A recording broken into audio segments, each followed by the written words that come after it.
Bampita kali lugambo gwe kasito ndaba nabagamba siri mufaaza siri Levulandi siri Maseeka wabula nkola lugambo kati tambuza video Museveni ne banne kuno sikusudia naye ebyabwe amazima go si birungi. Yes, ebyabwe si birungi.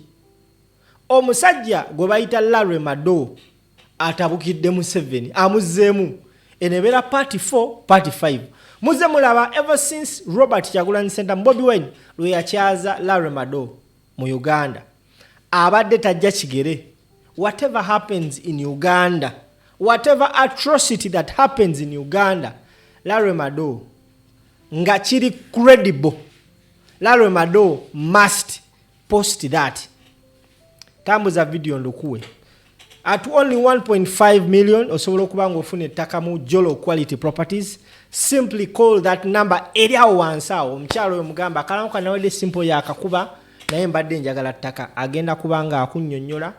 Woba oyagala kulambula agenda kukulambuza the different estates ze tuyina gwe kyolina okukola tambulamu n'akasente nti woba ng'osiimye you just pay and go with your documents n'obeera nga you own a plot of land. Why not? Nga tubuza ennaku ntono nnyo ezitawera 10 tugende mu kulonda. Remember on the 15th of this month January tugenda batulonda. Now only like 9 days remaining. Naye ebintu bitandise okuhappeninga betubalita suubira. Olunaku lw'ejjo Bobi Wine yabadde nga atalaga ebitundu by'eggwanga ebyenjawulo okunoonya akalulu akoba president. Something happened. Newankubadde nga ekisinga okwewuunyisa n'okwennyamiza police tennaba kukyogerako. Now this is a clip eyo ekulaga abapoliisi nga bakutte munnamawulire owa BBS Telefina nga bamukuba naye engeri gye bamukubyemu mu butuufu bamukubye bubi nnyo nnyo ne batuuka n'okwonoona kamera gye yabadde akutte. Na buli kati tebannavaayo tuwulira nsonga lwaki bakubye omuvubuka ono. Enkuba gye bamukubye oyo yabadde mbi. You just check. Ne bamukuba ne bamubanginga ku mmotoka. Something I believe it was really bad. It wasn't called for. There was no need to harass a journalist, a professional journalist. Ayina ne idea amawulire ng'ali ku mulimu mutuusako such an incident. Kino kyovala government Museveni byonna byakola byasiba bye bikutuka. Now a concerned journalist munnamawulire ali concerned atasobola kusirika nga waliwo munnamawulire munne gwe batulugunya yavuddeyo n'ayogera ku nsonga eno. In fact yasinze okugiteekamu amaanyi. Madowo munnamawulire okuva mu ggwanga erya Kenya nga mukozi wa TV emanyikibwa nga CNN avuddeyo ku mukutu gwe ogwa X ne Facebook n'atekayo post ye. Just 8 hours ago agamba Ugandan security forces appear to assault and strangle a journalist covering Bobi Wine's campaign. Stand with Ivan Mbadi and all journalists reporting professionally despite these conditions. Ebbanga lyonna babadde nga boogera nti amagye oba security forces mu Uganda zisawibwa journalists naye nga beebuzaabuza. Now njagala gwe atulaba ku mukutu ka clip ako kolengera abasajja ababadde bakutte omwana oyo kwabaddeko wa poliisi nga yambadde poliisi ya bulijjo naye ababadde bamukuba bamubanginga ku motoka bebo be bayita aba JATT. The last time we saw these guys mu campaign kali kalulu kannalukoola ekawempe by election oluvannyuma lw'okufa kwa Ssegirinya Muhammad baali balina oteekawo by elections lwe twasooka olaba abasajja bano aba JATT. JATT kino ekitongole kivunaanyizibwa ku butujju be babadde bakuba omwana oyo era akalulu ako tetujja kkerabira nti kaalimu okukuba bannamawulire kungi nnyo. Twalaba munnamawulire gwe bayita Kanale Mugumi wa NBS baali bagenda mukuba emiggo wabula cameraman we yakubwa. There are so many journalists abakubwa on that day. Now if such an incident has happened now njagala kubuuza gwandaba what do you think is going to happen if at all the internet is switched off as the government is planning to, because kino nziramu kibagamba newankubadde nga babadde boogera nti bagenda kujjako internet, because even mu kalulu ka 2021 bagamba we are not going to switch off the internet, but bamala ne bagijjako. Now if that happened nga tuli just mu campaign, olowooza ki ekigenda, because omuntu yakutika clip ako is a citizen yakakutte, a brave citizen who got his or her phone na capturing at that moment.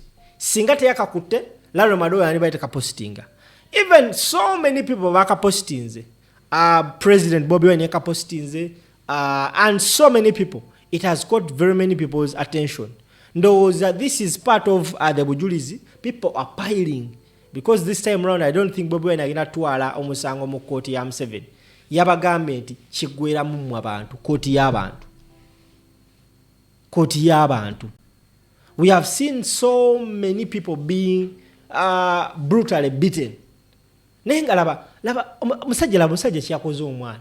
Omwana nagezaako kubanga erwanako naye nga bagamba toyina kyotugamba. Now I saw a certain fella by the names of Kabanda indako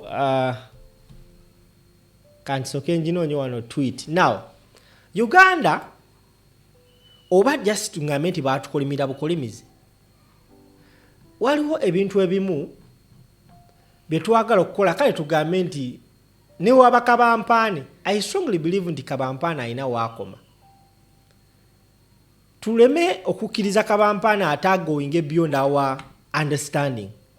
Omusajja gwe bayita Kabanda yakutte post ya Larry Madowo n'agiteekako caption n'agamba nti your head tells you that everyone you see holding a camera or wearing a press vest is a journalist. Like seriously. Ebigambo byavudde mu Kabanda. Never abantu bemubendo ba just mwakolimbirwa. Now this is a fella that is going to the parliament to represent the people of Kasambia. Omwana ayina ne idea kulaga nti munnamawulire wa BBS. Ne BBS evudde nekula ekiwandiiko. Now Kabanda ayina omutwe ogumulinga ng'emboona. The fool came out and says not everyone wearing a press vest is a journalist. N'ateekako caption ya Larry Madowo. I know this fool might have done this to capture attention, but of course mu mbeera y'emu tugenda gezaako musomesa. So many people have been in the commentary section. Naye kye bakoze Kabanda mu commentary section, omusajja amugambye this is a renowned journalist from BBS. What are you saying? Omusiru n'agamba called who? Kyokka mu post ya Larry Madowo yagambye standing with Ivan Mbadi. Who is the journalist? A fool is asking who. Kati kugamba n'olabira ddala nga mu butuufu omutwe gw'akasajja kano gulabika guliko obuzibu. Lero kabakubenze, lero tuna kyakukola. We are going to speak. After all, I have people who are praying for me. Banaye nina abakyala abategeera. Olaba nti abantu bategeera Katonda, naye abantu b'enkyukakyuka bategeera Katonda. I have a lady who called me. Banaye n'asooka nsindikira essaala okumala almost 30 minutes. Ndoza ensonga lwaki n'okunyirira buli lunaku kubanga essaala abantu basukuma. Godde olowooza ogamba bagenda kukuba, kumbe eri maama wange asaba. Temina kye mutugamba musinika ebinnyo. Tambuza video. Larry Madowo alabika atandise omulimu gwe. Ate yagamba I am not going to stop. I am going to do my work as a journalist. Ate nabagamba nti ensonga za Uganda Madowo yaziyingiramu bukyali. Ekitaali mu Tanzania, Tanzania yaziyingiramu biwedde, naye ffe abadde naffe. Bobi Wine ayina engeri gye yateekateeka ebintu bino. Jjukira abadde ayina emyaka 5 okweteekateeka to unseat Museveni. The 2021 elections, I can give him a benefit of doubt. It was a new party, new people, new in the system newankubadde nga balwana. Now they have spent 5 days nga beteekateeka. The mistakes they did in the 2021 elections, they have tried to rectify them. That's why this time round olaba nga campaign zibadde zaamu gundu nnyo. Despite all the stumbling, balemeddeko, they have been resilient okulaba nga batambuza ensonga yaabwe nga National Unity Platform. Lwaki totambuza video eno? Kankwerekereza.